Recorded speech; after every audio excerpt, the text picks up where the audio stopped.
the very definition of a flight risk. He fled the country to avoid investigation. He took on an alias, and even in response to this case, refused to admit who he was. The man convicted of rape in Utah before faking his own death, leaving the country and changing his name, appears in court and learns his fate. Live, streaming, and on the KUTV app, this is KUTV 2 News at 6. Thanks for watching 2 News at 6 o'clock. A case that started in Utah more than 17 years ago reached a dramatic conclusion today in a Salt Lake County courtroom. The man who faked his woman back in 2008. Nicholas Rossi, whose legal name is Nicholas Alahverdian, learned his fate today. Chief Investigative Reporter Wendy Halloran was in the courtroom today. And Wendy, you know Rossi. I do, Heidi and Jim. I communicated with him for 2 years while he was in Scotland. He reached out to me telling me he was Arthur Knight and he had a beef with the former Utah County attorney. He then proceeded to tell me Utah authorities had the wrong guy. Nicholas Alahverdian Rossi questioning his attorney if that's me in the gallery. In 2022, he insisted he was Arthur Knight, an Irish orphan. He and his wife Miranda sent me text messages pleading for help. My wife and I are innocent in all of this. Please. Do you care about us? I am dying. I'm down to 59%, referring to his oxygen levels. In 2020, this online obituary claimed he died from non-Hodgkin lymphoma, but he was arrested in Scotland a year later while receiving treatment for COVID-19. Hospital staff recognized his tattoos. He was extradited back to Utah. A jury found Rossi guilty of first-degree felony rape. His victim spoke, but we were not allowed to film her or record what she said. She made it clear she lives in a constant state of terror.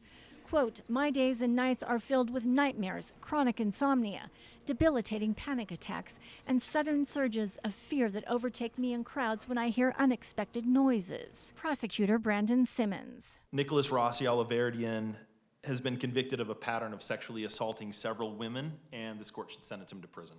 Rossi's defense attorney Sam Dugan says her client had a horrible childhood. He was in and out of group homes as a child, many of which he suffered serious abuse at. Dugan asking for probation instead of being sent to prison. She says he's been confined for more than 1,100 days and asked for credit for time served. When Rossi was asked if he'd like to speak in a raspy voice, he said, I will be incredibly terse. I am not guilty of this. These women are lying, and in due course, we will lodge an appeal. Thank you. Judge Barry Lawrence considered the mitigating factors like his terrible childhood, but ultimately determined the aggravating factors far outweighed them. Another aggravating factor is he is the very definition of a flight risk. He fled the country to avoid investigation. He took on an alias, and even in response to this case, refused to admit who he was. Despite this duplicitous conduct, he asked the court to trust him on probation. That doesn't really fit. The only appropriate sentence in this case is to send you to prison. For no less than 5 years. This case is really unique in a lot of ways. You know, it doesn't help him that he absconded from the country for so long. Sky Lazaro is a criminal defense attorney. Given the intrigue surrounding this case, I asked her to weigh in. I'm not surprised by a prison sentence in this case. I think anytime when you have a first-degree felony rape, even though this is an old case, judges are probably more likely to send someone to prison.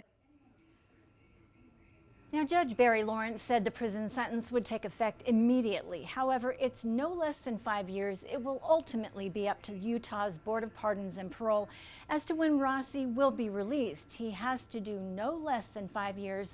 And since Utah has indeterminate sentencing, the BOPP has the final say. Now, as you heard, Nicholas Alahverdian Rossi intends to appeal his conviction. I will keep you posted. Jim?